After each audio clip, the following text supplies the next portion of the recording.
Bonjour et bienvenue dans Sois sage et parle fort, le podcast pour oser, se changer, ne plus se conformer, se cultiver, créer, rire, parfois pleurer, défendre nos opinions, débattre de sujets et anecdotes variés. Je suis Marie et comme vous savez, j'ai décidé d'arrêter d'être trop sage et de parler fort de ce que j'ai envie. Et aujourd'hui, je suis très heureuse de pouvoir enfin parler de yoga. Depuis le temps que j'en avais envie, j'ai enfin trouvé la femme avec qui en parler. Bienvenue Carole, tu es professeure de yoga. Oui.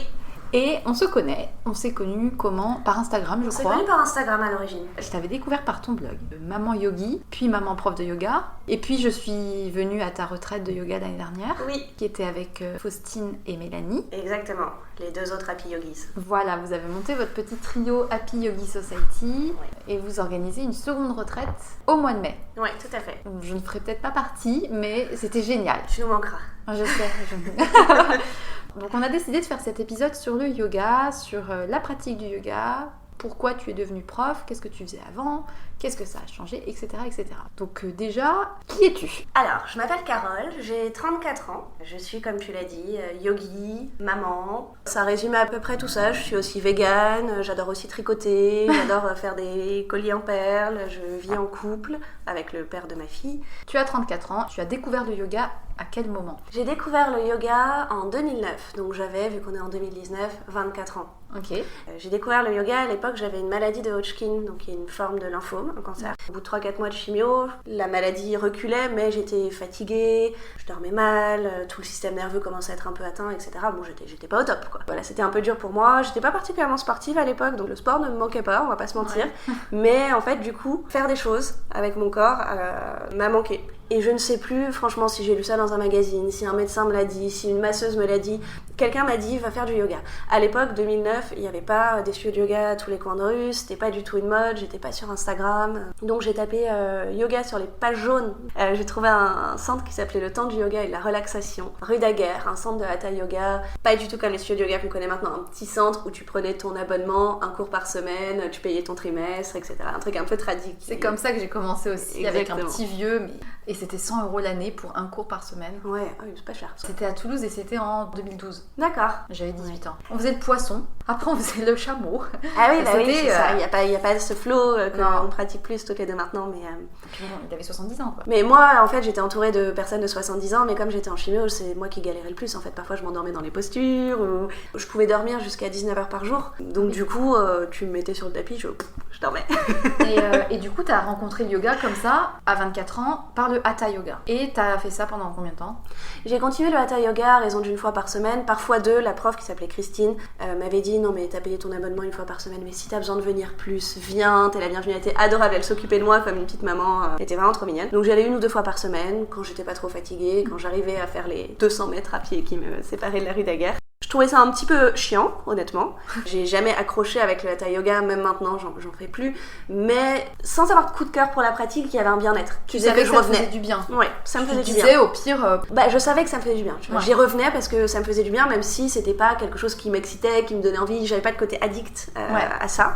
Et puis quand j'ai commencé à aller mieux, donc disons 6 mois après la fin des traitements, vers début 2010, j'ai commencé à retourner vers des pratiques dynamiques, ou plutôt à y aller. J'avais envie de faire du sport pour la première fois de ma vie. Et c'est là où j'ai commencé à découvrir la gym suédoise. Et donc des pratiques très dynamiques, rien à voir avec le yoga. D'accord, t'as commencé du coup le sport par la gym suédoise. Ouais. À partir de mes 18-20 ans, franchement, je fumais des cigarettes, je mangeais des McDo, je buvais des bières. J'étais une jeune femme de base. Pas du tout saine, je m'intéressais pas du tout à tout ça. Et du coup, tu t'es mise à la gym suédoise? Je me suis mise à la gym suédoise et j'ai continué mon petit cours de Hatha yoga une fois par semaine. Je me suis mise à méditer un petit peu, etc. Mais à nouveau, j'avais pas de support, de réseaux sociaux, j'avais juste le bouquin de Christophe André sur la méditation. La Bible des postures. C'est ça. Ça a duré comme ça, je pense, jusqu'à 2011 à peu près, donc encore un an ou deux, et j'ai découvert le Strala Yoga et l'Ashtanga Yoga à peu près au même moment. Un peu par hasard, cette fois-ci je commençais à être sur les réseaux sociaux et je pense que quelqu'un sur Twitter m'a dit mais toi qui aimes bien le yoga et la gym suédoise, donc qui aime les choses dynamiques, essaye de faire de l'Ashtanga ou du Strala. Mais je savais même pas que des yogas dynamiques existaient. Et là, gros coup de cœur. Et là, je suis passée d'une pratique hebdomadaire à tous les matins, mon petit cours de yoga, etc. Toute seule? Ouais, toute seule, j'ai pris des vidéos. Strala, de toute façon, à l'époque, il n'y avait pas de Strala à Paris. C'est Tara Stiles, la fondatrice, et à cette époque-là, il n'y avait que Tara Stiles et 2-3 profs qu'elle avait formés, mais à New York seulement.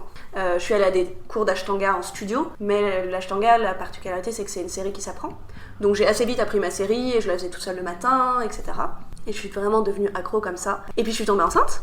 en 2013 du coup. D'accord. J'avais 1 an et demi d'ashtanga. Et là, tu travaillais Strala toujours derrière moi. Et là, j'étais juriste. De 9h à 18, 19, 20h, 21h selon les jours. Avec du yoga en plus. Avec du yoga en plus, et puis je donnais des cours de gym suédoise. Entre-temps, tu t'étais quand même... Et alors, pourquoi tu t'étais formée à la gym suédoise? Alors la gym suédoise, c'est pas du tout quelque chose de professionnel, à l'époque en tout cas. Maintenant, c'est une fédération, les profs ont des diplômes et sont payés. À l'époque, on était bénévoles. Et donc, ce qu'ils te disaient, c'est si tu as une pratique régulière de gym suédoise et que tu as envie de devenir animateur, bah, c'est quelque chose de sympa à faire. Quand tu donnes un cours de gym suédoise, tu fais ton cours de gym suédoise. Tu fais ton cours de gym suédoise. Donc, je continuais de faire mon sport de cette manière, mais en le partageant avec d'autres et en créant mes propres séquences et mes playlists. Et donc, j'aimais bien. Je donnais mes 2 à 4 cours par semaine et j'avais mon rythme comme ça, et puis je suis tombée enceinte. Donc assez vite, la gym suédoise, plus possible. Ça reste possible de pratiquer enceinte, mais moi j'étais hyper vite fatiguée, j'avais des céphalées de tension, donc mal à la tête. Donc après un mal de tête qui a duré littéralement 72 heures, je me suis dit, bah non, je vais plus faire d'efforts cardio, ça ne marche pas pour moi. Je faisais aussi du vinyasa à ce moment-là, j'avais un peu lâché le strala pour me tourner vers le vinyasa, mais c'était difficile à adapter. Donc pendant ce moment-là, très vite j'ai fait du prénatal. Oui, c'est beaucoup plus doux. On te dit quoi faire, tu prépares avec ton corps et ton mental à l'arrivée d'un bébé, etc. Et puis j'ai repris ma pratique de vinyasa après mon accouchement, assez vite. Je pense que ma fille avait 3 mois quand j'ai repris. Et t'as repris les cours de gym suédoise? Et j'ai repris des cours de gym suédoise. Et puis là, je suis entrée dans ce que certains de mes collègues parents appelaient le tunnel. Le tunnel, c'est cette sensation, je pense, quand tu as un travail de bureau et que tu essaies vaguement de maintenir 3 loisirs dans ta vie, que tu ne peux jamais t'arrêter. Tu te lèves, tu t'occupes de ton enfant, tu déposes ton enfant, tu vas au travail, tu travailles jusqu'à 18h, tu repars en courant, t'arrives pile poil à la sortie de l'école, tu vas faire les courses, tu rentres, tu fais à manger, tu fais le bain, tu couches l'enfant, tu ranges ton appart, il est 21h, t'es rincé, tu manges, tu dis je vais faire une demi-heure de yoga, t'essayes vaguement, tu te couches, tu t'effondres et tu recommences. Et sans break, tout le temps. Plus la charge mentale féminine, voilà. Évidemment. J'avais l'impression d'être plus dans un tunnel que mon conjoint, même si lui aussi était fatigué, etc. On a des débats là-dessus, il fait sa part. Parfois je lui dis que sa part est plus petite que la mienne. Mais en termes de charge mentale, ouais, on est bien dedans. En tout cas, du coup, tu t'es retrouvée dans le tunnel. Du coup, j'étais dans le tunnel, et ce qui m'a sorti du tunnel, c'est en plein milieu du mois de janvier, bien tunnel, et avec une de mes meilleures amies qui avait accouché exactement au même moment, à 2 semaines d'écart. On est tombé sur une retraite de yoga d'une prof que je suivais sur YouTube, une prof américaine. C'était une retraite de 5 jours à Marrakech au mois de mai. Son site s'appelle Yoga with Candace. Moi, je regardais mes vidéos sur YouTube parce que j'avais pas à un moment donné les moyens de me payer des cours de vinyasa. Bah oui, et puis il y avait pas trop de J'en avais marre du vieux là de Hatha, et du coup j'allais sur internet et il y avait plein de vidéos, mais c'était des américaines. Bon, exactement. C'est comme ça que j'ai découvert le vinyasa. Ouais. Et après, je me suis inscrite à certains ateliers ou aux cours de donation chez Karine Castet à Toulouse, gros coup de cœur. Et je suis partie en retraite avec elle aussi. Génial. Et c'est là, après, j'ai jamais arrêté, et quand je suis montée à Paris, j'ai continué en testant un peu les studios, parce que dans chaque studio, tu peux faire des cours d'essai. Bah oui, bien sûr. Et des semaines d'essai, des choses comme ça. Ouais. Je suis assez difficile sur les profs. Enfin, tu sais, il y a des profs, ça accroche direct, et il y en a d'autres, c'est non. Et encore plus par vidéo. Il y a la voix, la manière dont on te guide. Sur Yoga Connect, il y a de très très bons cours avec Tatiana. Ouais. Donc du coup, tu as commencé comme ça. C'est comme ça que j'ai fait un tournant où j'ai décidé de m'inscrire à cette retraite-là. J'y suis allée avec mon amie à l'époque. Et en rentrant, j'ai réalisé à quel point ça m'avait fait du bien de me reconnecter à moi. Ma fille avait 10 mois, 11 mois. Et j'ai eu envie de continuer cette intensité-là. Du coup, c'était plus le format retraite de yoga qui se présentait, mais le format formation prof de yoga. J'ai cherché, alors à Paris, pareil, à l'époque, il y avait 4 pauvres formations. Même pas. Il y avait Gérard Arnault. Il y avait une formation qui s'appelait les ailes du yoga, je crois. C'est une formation en 3 ou 5 ans d'Ashtanga. Grosso modo, c'était à peu près tout. Et sinon, le truc 200 heures en Thaïlande. Exactement, mais moi j'avais un enfant d'1 an, donc c'était pas du tout une option de partir 1 mois au bout du monde. Donc du coup, je voulais être à Paris et faire quelque chose, un week-end par mois ou ce genre de choses. Et la seule formation que j'ai trouvée en vinyasa, et celle que j'ai choisie et qui existe toujours et que je trouve fantastique, je l'ai prise un peu par hasard, mais je suis hyper contente de l'avoir prise, qui s'appelle EFV, Expansion Freedom Voice, en me disant que j'allais ajouter à mes cours hebdomadaires de gym suédoise un petit cours de yoga, par-ci, par-là. J'allais juste donner un cours en plus parce que j'ai envie de partager ça aussi, mais c'était surtout pour moi. Tout en continuant à être juriste. Tout en continuant à être juriste et aller chercher ma fille à 18h30 tous les jours. Et en faisant à manger et les courses. Ça. Donc là, j'ai un peu creusé plus le tunnel en fait. Et tes cours avaient lieu le soir? Non, alors en fait c'était les week-ends. D'accord. Donc c'est mon conjoint qui a accepté d'être complètement en charge de sa fille un week-end par mois, c'est-à-dire du samedi matin au dimanche soir. Okay. Je ne suis là pour personne. Après moi j'avais d'un mois sur l'autre l'obligation de pratiquer au moins en studio 2 fois par semaine.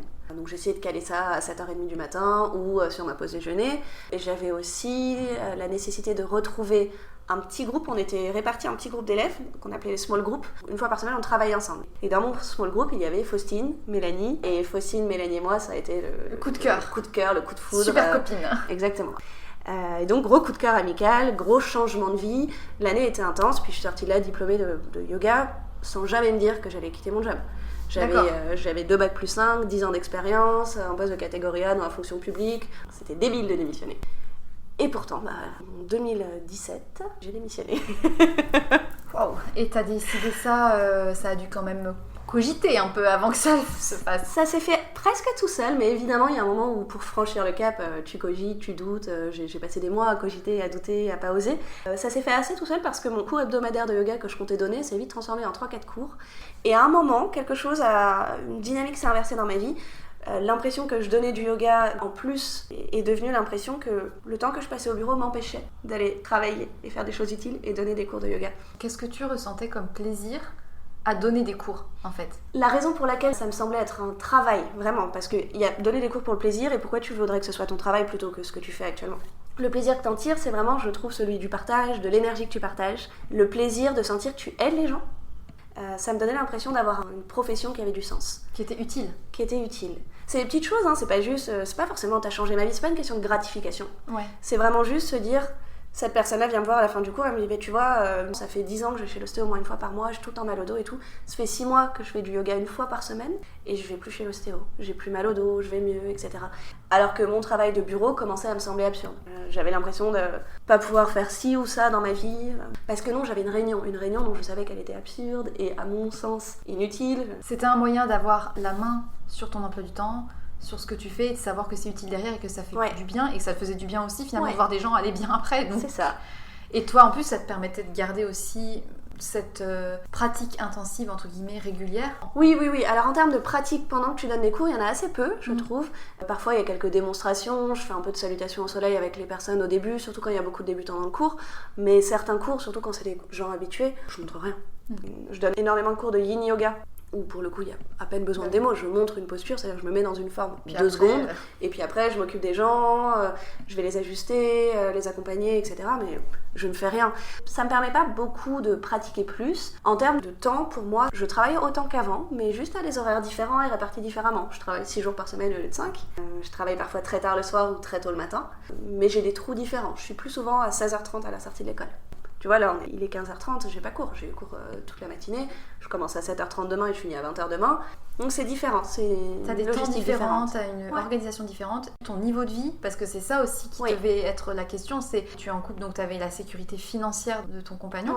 On a cette image très brillante du yoga, du monde du yoga. Les jolies filles en super souple avec un super legging machin, qui gagnent de l'argent, qui font des cours à droite à gauche, qui sont trop bien foutues. Mais la réalité, elle est peut-être pas là. La réalité, c'est que le coût de la vie, il est quand même là et qu'un studio où tu payes peut-être ton cours 20 €, le prof, au final, il n'est pas payé pareil. Non, il n'est pas payé 300 € pour donner un cours. Voilà. La première chose, c'est est-ce que c'est différent si on est célibataire et en couple ? Oui, mais pas forcément toujours dans le même sens. Selon ce que tu as appris, la sécurité de l'emploi n'est pas quelque chose qui compte pour toi. C'est vrai que pour moi, c'était quelque chose avec quoi j'avais toujours vécu. C'était vraiment passer dans un autre domaine, de quitter ça. Mais il y avait la sécurité de l'emploi de mon conjoint, qui lui porte aussi un nouveau poids qui est je peux pas perdre mon job. Même si je gagne bien ma vie maintenant. Mais je gagne à peu près, peut-être pas moitié moins, mais allez, je gagne peut-être les 2/3 de ce que je gagnais avant. Maintenant, pas les premiers mois. Forcément. Forcément, les premiers mois, ça va être un petit peu... C'est ça, c'est un peu différent. Mais ça dépend de quoi tu pars. Ça dépend les 3/4 de ce que je gagnais avant, c'est pas mal, tu vois, ou les 2/3, ou la moitié même. C'était parce pas que mal. tu partais de beaucoup. Parce que je partais de beaucoup. Selon ta situation de base, ça peut être quelque chose d'assez confortable, de devenir prof de yoga et de réaliser que tu peux gagner plus que le SMIC dès ton premier mois, si tu travailles beaucoup, que tu as beaucoup de contacts, etc. Mais à nouveau, ça dépend de qui tu connais. Parfois, ça dépend de ta chance. Dans quel studio tu tombes, si tu te fais connaître. Si tu te fais connaître, si tes cours fonctionnent bien, si t'es bon, tout simplement. Si t'es bon, probablement, si t'es prêt à travailler beaucoup. Moi, au début, c'était pas un rythme reposant. Au tout début, j'avais pas de cours. Les studios, ils te donnent pas des cours de 19h comme ça. C'est leur créneau phare où il y a que les profs connus. Les week-ends, les 19h, les pauses déjeuner, c'est des gros créneaux. Donc au début, tu vas avoir des créneaux de 7h30 du matin parce que je te connais pas, je tente. Moi, je me levais à 6h tous les matins. testeur pour savoir si tu tiens et savoir si c'est vraiment ta vocation. Oui. J'avais des cours à 16h qui étaient souvent annulés parce qu'à 16h il s'avérait qu'il n'y avait personne. Ça m'arrangeait parce que moi je voulais pas travailler tous les soirs. J'ai un enfant en bas âge, je préférais être chez moi le soir. Assez vite, c'est quelque chose que j'ai changé cette année. Je donne plus qu'un seul cours le matin, donc j'ai commencé à accepter de travailler le soir. T'es célèbre maintenant. Alors, un, on m'a demandé, et deux, j'ai accepté. Effectivement, il y avait deux choses. Maintenant que je suis une super sœur du yoga, évidemment. Je donne des cours dans plusieurs studios différents. On peut choisir de donner 2-3 cours dans plein de studios. On peut choisir de travailler beaucoup dans un studio, c'est ce que j'ai fait moi. En cours public, je ne travaille qu'avec Olibi et Youge, parce que pour des raisons différentes, j'adore ces deux endroits. J'adore les personnes qu'ils ont créées. C'est deux entreprises créées par des femmes françaises, et je trouve ça génial. Pour rappel, Olibi, c'est une plateforme où on peut acheter des cours à l'unité ou en carnet qui sont quand même beaucoup moins chers qu'en studio, et qui sont organisés dans des lieux, genre des coworking ou des choses comme ça, des espaces de coworking à Paris, Lille, Nantes, je crois. Nantes. Lyon aussi. Peut-être qu'ils viennent d'ouvrir à Bordeaux, en tout cas c'est un projet, je sais pas s'ils l'ont fait. Une des personnes, Marine chez Olibi, a pour mission de chercher des endroits à louer. Dans le yoga vraiment accessible à tous, partout, etc. Donc c'est hyper bien. Youge, c'est à l'autre côté du spectre. C'est un studio dont les cours sont un peu plus onéreux, effectivement. Donc on est plutôt autour de 30 € le cours à l'unité. Après, il y a des formules, des forfaits, des moyens d'avoir des cours un peu moins chers, des tarifs moins de 25 ans, ce genre de choses.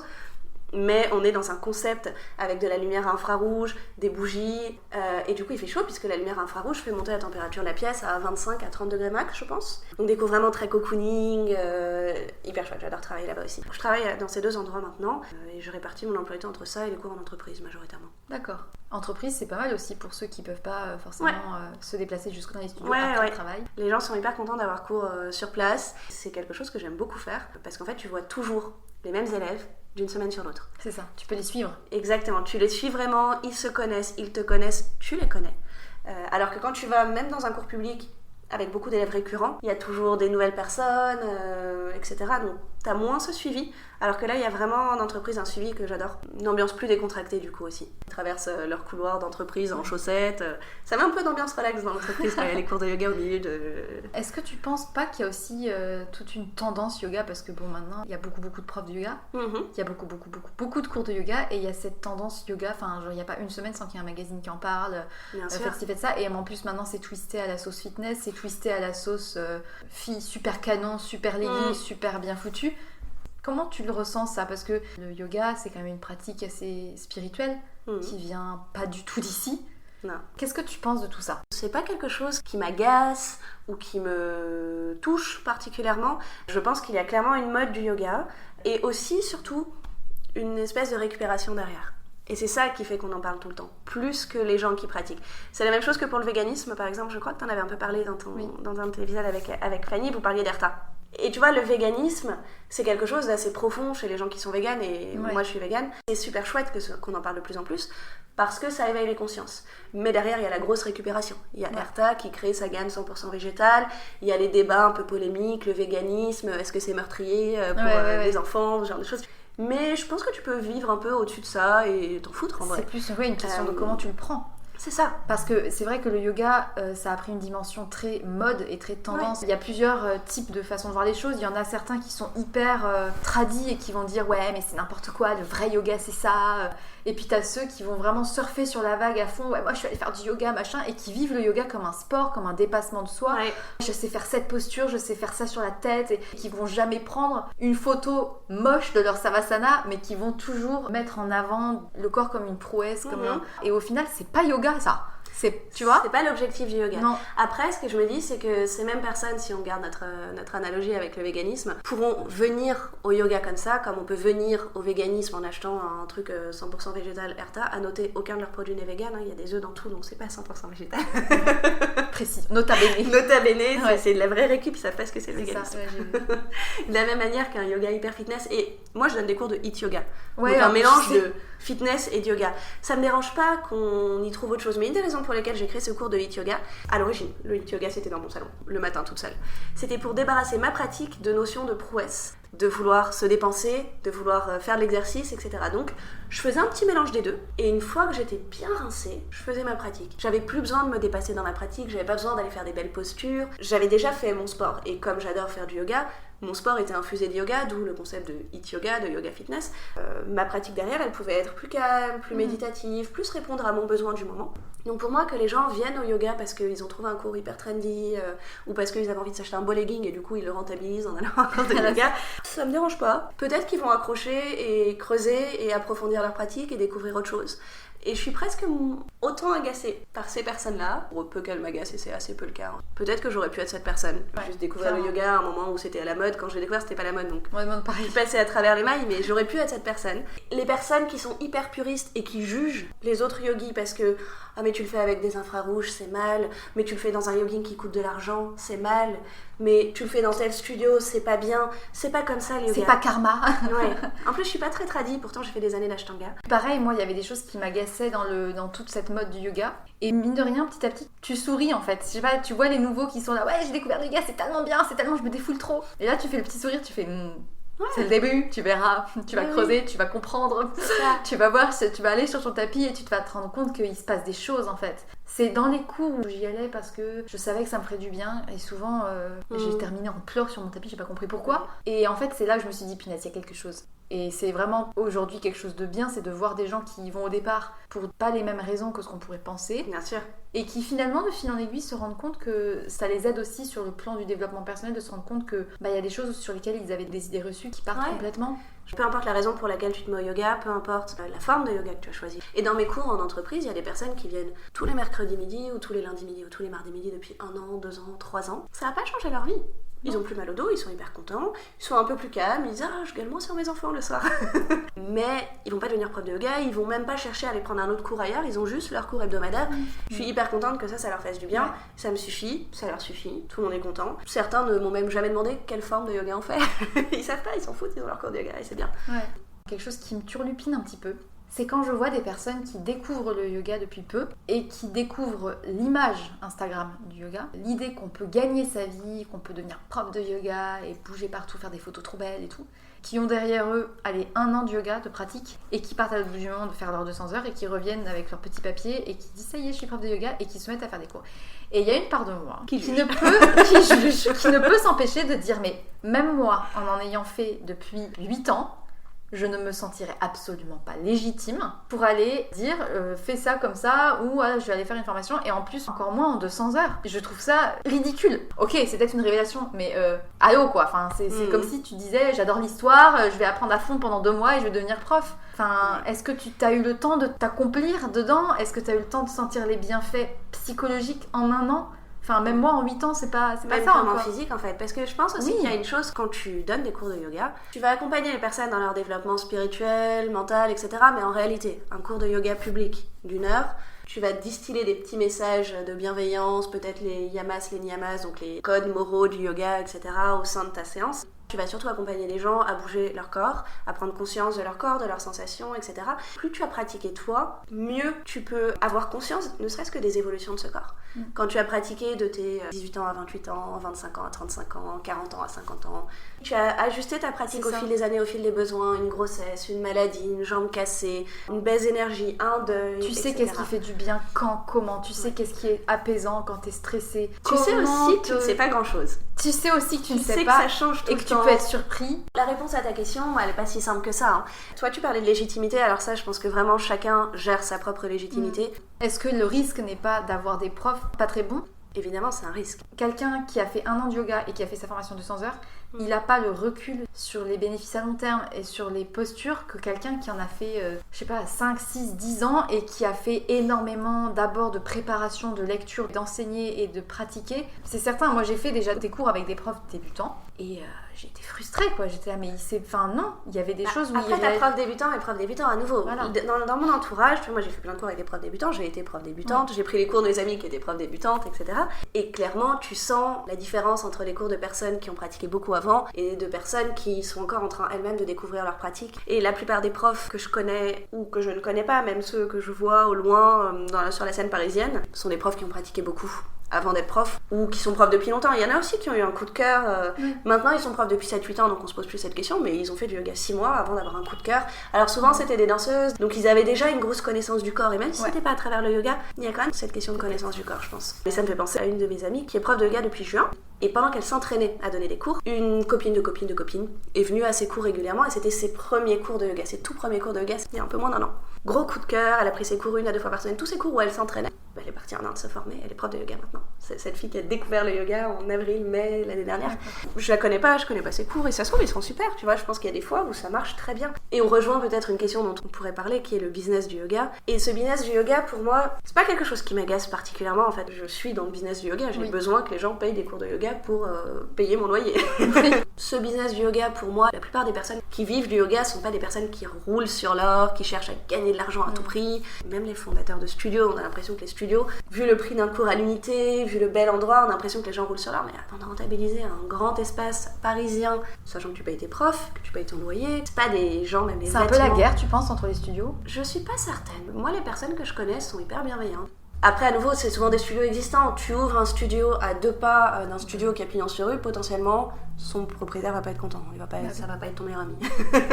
Donc je pense que, mais ça c'est partout pareil. Même si dans ma rue, là, il y a un caviste que j'adore, j'y vais depuis que j'habite ici, régulièrement, je vais acheter ma petite bouteille de vin. Toi, tu bois du vin, tu fais du yoga, mais Carole, non, je suis hérétique. Tu démystifies quelque chose là. Et donc à côté de ce caviste, il y a un nouveau caviste qui vient de s'installer il y a 2-3 mois. Je doute que le premier caviste soit copain avec lui. Je pense que dans le monde du yoga, clairement c'est pareil. Tu vas ouvrir un studio au pied d'un studio existant, tu te fais pas un ami. Au début, quand tu étais prof, il y avait peut-être encore beaucoup d'idées reçues sur le yoga, genre c'est très des gens zen, bobo, machin. Et peut-être que maintenant ça se démocratise et que ça devient quelque chose de plus courant. Oui et non. Potentiellement oui, plus courant, mais tu gardes certaines étiquettes. L'étiquette Instagram, l'étiquette Bobo qui mange des tartines à l'avocat, l'étiquette mange des graines, l'étiquette est forcément vegan, tu bois pas d'alcool. Mais il y a une part aussi de, pas de vrai, mais dans le sens où quand le yoga se met à avoir de l'importance dans ta vie, je pense qu'il y a aussi pas mal de choses qui sont remises en question dans la manière que tu as d'aborder l'argent, la consommation. Quand tu regardes les codes moraux du yoga, il y a le fait de ne pas désirer, de ne pas vouloir surconsommer notamment, de ne pas vouloir tout posséder, etc. Il y a le fait de ne pas voler, et ça a un côté vraiment assez écologique aussi, on peut le voir de plein de manières, tous ces principes. Ne pas voler aux autres en fait, en gaspillant, le gaspillage est une forme de vol, la non-violence. J'avais une question aussi, les hommes, on n'en voit pas beaucoup dans les cours? On n'en voit pas tant que ça, alors que c'est vrai que à l'origine, en Inde, les charrettes étaient interdits aux femmes. C'était une pratique d'hommes, pour les hommes, les femmes ont commencé à être admises, mais pas quand elles avaient la règle, parce qu'elles étaient impures. Et en tout cas, quand c'est arrivé en Occident, c'est arrivé sous une forme assez différente, que moi je ressens pas forcément, j'ai pas l'impression de vivre dans un milieu de business de yoga, j'ai pas l'impression de vivre dans un truc hyper à la mode, j'ai l'impression d'avoir des gens normaux en cours, mais il y a pas beaucoup d'hommes parce qu'il y a cette image. Et après, il y en a quand même de plus en plus souvent. Là, cette semaine, je pense que j'ai eu un seul cours sans hommes. Il y a peu de profs de yoga hommes aussi, bizarrement, en tout cas en Occident. C'est pas une majorité, et pourtant, par rapport à la proportion d'élèves, c'est un peu comme à la fac de droit. Plein de femmes, pas beaucoup d'hommes, mais plus tu montes dans la hiérarchie, plus il y a d'hommes. J'aime beaucoup l'image. T'arrives en fac de droit, il y a 200 nénés. C'est ça. 4 mecs. Et dans les top 40 des avocats, dans les partenaires, il y a que des mecs. Et dans le milieu du yoga, c'est pareil que partout. C'est-à-dire que sur un même cours, quand je suis pas là et que je me fais remplacer, si je me fais remplacer par une femme, généralement les gens viennent pour ton cours et donc il y a moins de monde. Je me fais remplacer par un homme, ça chute pas tant que ça. Parfois il y a même plus de monde que quand c'était moi. Ils se disent, un petit mec là... Tu sais pas ce que les gens se disent. Tu vois, je pense même pas que ce soit conscient. C'est un homme, il est plus légitime, il doit mieux savoir. On pense que les hommes sont meilleurs. Peut-être qu'on se dit aussi que le cours va être plus dur, plus physique, parce que c'était la même chose en gym suédoise. Ce que je te décris, c'était vraiment exactement pareil. Très peu d'hommes profs de gym suédoise. Leurs cours étaient sur les attentes, etc. Tu sais que je pratique un modo yoga. Pour le coup, il n'y a presque que des profs hommes. Il y a aussi des femmes, mais il y a moins de femmes que d'hommes. Et c'est le seul endroit où à chaque fois que je vais, il y a beaucoup d'hommes qui pratiquent. Mais genre beaucoup, et des habitués. Après, pour les hommes, je pense aussi que c'est plus encourageant que le prof soit un homme. Tu vois, ça se comprend dans ce sens-là. C'est assez particulier de voir qu'il y a autant d'hommes à chaque fois. Je me dis, punaise, mais il y a presque la moitié là. Waouh. Ah oui. C'est vraiment impressionnant. En Ashtanga, t'as un peu plus ça aussi. Je pense aussi. Ouais. Pour moi, c'est beaucoup de représentation mentale, consciente ou inconsciente, qu'ont les gens. Et après, au niveau des effets positifs sur le corps ou sur le mental, pour moi, c'est vraiment quelque chose qui m'a appris à lâcher prise. Les gens qui me connaissaient avant que je fasse du yoga s'en rendent peut-être mieux compte, sont souvent surprises de savoir que j'étais très insomniaque, hyper impatiente. Et pour moi, ça a été une pratique qui, graduellement, c'est pas une baguette magique, mais graduellement, je dors bien. Je suis beaucoup moins anxieuse, j'ai beaucoup plus de recul, je lâche beaucoup plus prise. Ça m'a vraiment accompagnée dans la maternité. J'ai fait du yoga le jour de mon accouchement, j'ai dû perdre les os quelques heures après un cours de yoga un petit peu trop dynamique pour une femme enceinte de 9 mois. Zéro douleur. Mais genre, j'en avais marre, j'ai envie d'accoucher. Je dis bon, allez, un bon petit cours là. Allez, vas-y, sors. C'est ça. Voilà. Donc, Et puis 3 jours finalement, du terme. accouchement au top grâce au yoga. Écoute, figure-toi que sans entrer dans les détails de l'accouchement, oui, j'ai échappé à la césaриenne, puis au forceps, puis à l'épisiotomie, et les sages-femmes m'ont dit ah bah heureusement que vous faites du yoga parce que sinon c'était césarienne. Vous avez un périnée de fou. C'est ça. Le périnée, le souffle, c'était hyper bien. Bon. Nota bene, si tu n'as pas encore d'enfant, pense-y, le jour où ça. tu veux accoucher plus tôt, sans douleur. Mais il y a la gestion du souffle, il y a Disons que ça mal, préparation du mais tu corps. lâches prise. C'est ça. ça coule sur toi. Non, mais t'as aussi une vraie conscience de ton corps. Je trouve qu'en termes de conscience de son corps, de ce qui nous fait du bien ou ne nous fait pas du bien, au fil des pratiques, ça s'affine vraiment. J'ai oublié presque mes sensations de grande débutante. Mais parfois, quand je vais voir quelqu'un dans un cours, surtout en cours de yin yoga, donc c'est une pratique très statique, très immobile, je cherche pas du tout d'engagement musculaire, il y a vraiment zéro compète. Ça a vraiment, moi, changé ma pratique, changé ma vie, de découvrir le yin yoga, de devenir prof de yin yoga, et maintenant formatrice de yin C'est yoga. des postures qui sont maintenues très longtemps dans une dynamique très passive. Dans une dynamique passive, à la différence d'un yoga restauratif, il y a quand même une sensation. En restauratif, tu vas mettre plein de coussins, plein de machins pour être juste bien. En yin, t'es pas toujours au top de ton confort. Tu as une sensation qui est plus ou moins présente et en fait on cherche à appliquer vraiment un stress sur des tissus. Mais en tout cas, tu vois, je parlais de conscience de son corps. Ça. Quand je vais moi voir un débutant dans une de ces postures, je lui dis est-ce que tu sens la posture à tel endroit? Telle posture vise à avoir une sensation sur l'extérieur de la hanche droite, peu importe. Et les gens parfois te regardent, te jettent un regard vide. Je sens pas. Tu sais, ils sentent pas, ils savent pas ce qu'ils sentent, ils savent pas où est leur hanche, Ouais. ils sont perdus dans leur corps. Et tu sens que de séance en séance, cette perception de soi-même s'affine. Et c'est ça qui a aidé pour l'accouchement par exemple, c'est ça qui t'aide au quotidien, c'est ça qui te fait faire la différence dans ton quotidien quand tu as un petit rhume ou une grosse crève et là en fait je vais quand même aller chez le médecin, ou là en fait je suis un peu en burn-out. C'est une conscience plus fine en fait de ton corps, de tes besoins, de tes envies. Ouais. Par-delà tous les aspects positifs qu'on C'est peut avoir sur Après les autres la sont souplesse. plus évidents. Tu gagnes en mobilité et la mobilité c'est pas nécessairement la souplesse, la mobilité c'est plus la capacité de bouger ton corps dans ce qu'il pouvait déjà faire d'origine. C'est retrouver la capacité de mouvement que tu as toi dans ton squelette à la base et que tu n'utilises pas en fait. C'est ça qui fait qu'on fera toujours de lacets à 70 ans. J'ai un message personnel à transmettre à mon père. Écoute. Et ça fait depuis 1 an, 2 ans, 3 ans que je l'entends dire un jour je me mettrai au yoga parce que ça me ferait du bien. Et ça fait depuis plusieurs années que je l'entends dire un jour je me mettrai au yoga. C'est vraiment pour me faire... Voilà. Et je l'ai amené à Modo Yoga quand il est venu à Paris. Quand il est sorti, il m'a dit je comprends pourquoi t'aimes. Vraiment je comprends. Ah ouais. J'irai pas tout le temps quand même. Quand même, hein.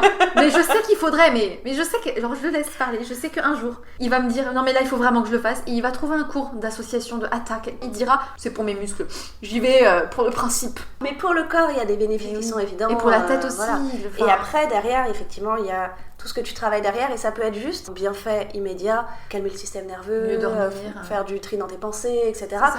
Ça peut aussi être juste le fait que ça va te faire choisir d'aller vers un mode de vie un peu plus en adéquation avec les valeurs du yoga, la non-violence, plus écologique, la bienveillance, prendre soin de soi, prendre soin des autres. Je trouve que ça a des effets aussi sur ça en fait, c'est-à-dire que maintenant, moi il y a 8 ans et moi maintenant je suis convaincue que le yoga a sa part de responsabilité, où tu réagis plus, où t'es plus tolérante, t'es moins impatiente, t'es moins anxieuse sur des petits détails de la vie. Alors je dis pas que tout est parfait, j'ai encore beaucoup de chemin à faire, mais il y a des choses que tu vis de manière différente et des choses que tu t'achètes pas mais tu regrettes pas parce que t'es plus dans l'envie. C'est même pas que tu t'abstiens ou que t'es dans une forme d'ascétisme, il y a des choses plus essentielles qui prennent le pas. Parce que je pense que tu as atteint une forme de sérénité, de contentement, et moi c'est quelque chose que j'ai vraiment remarqué quand j'ai quitté mon emploi pour être prof de yoga à temps plein. Je savais que j'aurais un effort financier à faire, et je remarque que quand je me pousse trop, quand je travaille trop, j'ai besoin de me récompenser.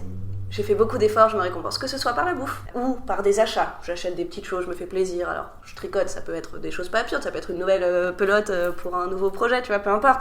Je compense le fait d'avoir trop donné en me faisant plaisir, par la consommation notamment. Quand je suis devenue prof de yoga, je savais qu'il allait falloir que j'arrête de dépenser. Moins de resto, moins de petits plaisirs, justement, d'achat. Moins de choses inutiles, on va dire, parce qu'il y aurait des priorités. Clairement, exactement. Et franchement, pendant un an et demi, ça m'a pas du tout manqué. J'ai pas le temps d'aller au resto, de toute façon je travaille tous les midis et tous les soirs. T'as pas le temps d'aller dépenser des Je sous. vais assez peu au restaurant, mais parce que juste avant, j'avais passé une matinée de boulot atroce et tout, j'avais envie de me faire un petit déj cool au resto avec mes collègues, tu vois. Ce mois-ci, j'ai beaucoup travaillé, j'ai donné une formation de 50 heures, en plus de mes cours, en plus de mon enfant. Bah, je me suis acheté pas mal de trucs. Parce que je me suis poussée. À une époque, en ayant les moyens que j'ai actuellement, je me serais peut-être sentie coincée ou frustrée, Ouais. peut-être un petit peu. Et maintenant, j'en tire presque un contentement de savoir que j'ai pas forcément le choix, que non, du coup, j'ai pas les moyens. Donc en fait, de toute façon, il y a même pas la question à se C'est poser. pas une option.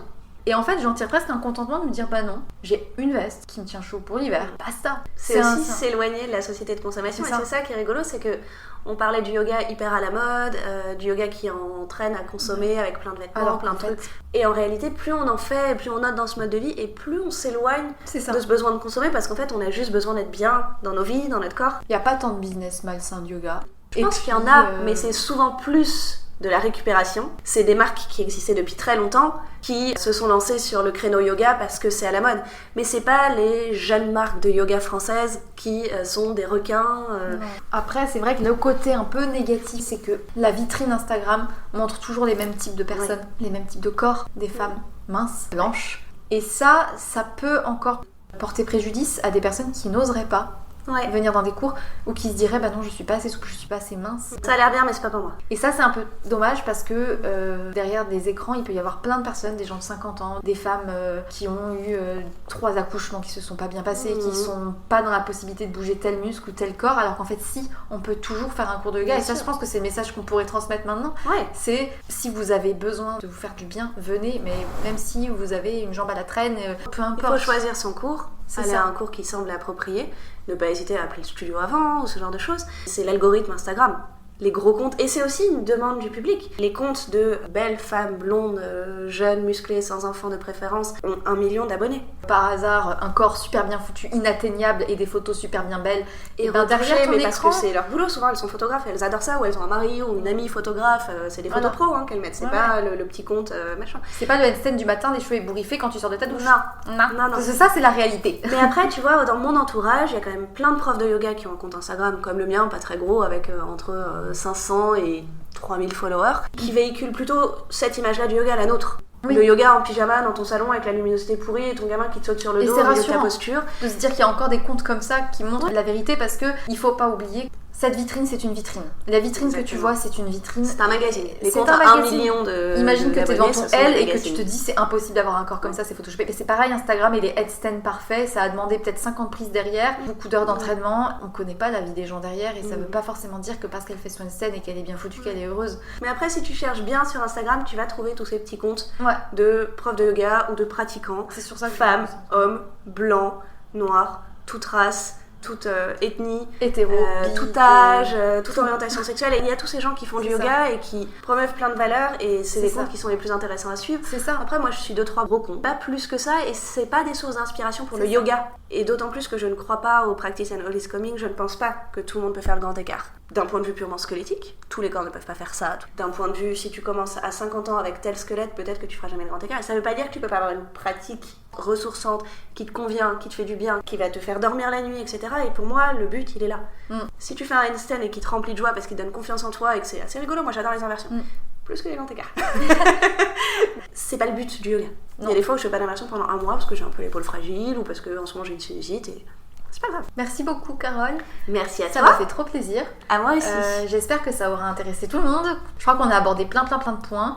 Et puis, si vous faites du yoga, si vous avez des questions à poser à Carole, c'est sur son compte qui est Carole Yin Yang. Pour le yin et le yang. Vous pouvez retrouver aussi Faustine et Mélanie sur Instagram et leur compte aussi Happy Yogi Society. Elles organisent des workshops, des retraites. La prochaine, il reste peut-être encore des places. Ouais, il reste quelques places. C'est du 24 au 27 mai. Et voilà, moi je sais que c'était génial parce qu'elles ont toutes les 3 une pratique différente et on découvre à chaque fois des choses différentes et c'est une cohésion super. Je vous souhaite une très belle journée, encore merci pour vos retours et surtout n'oubliez pas, soyez sages un peu et parlez fort beaucoup.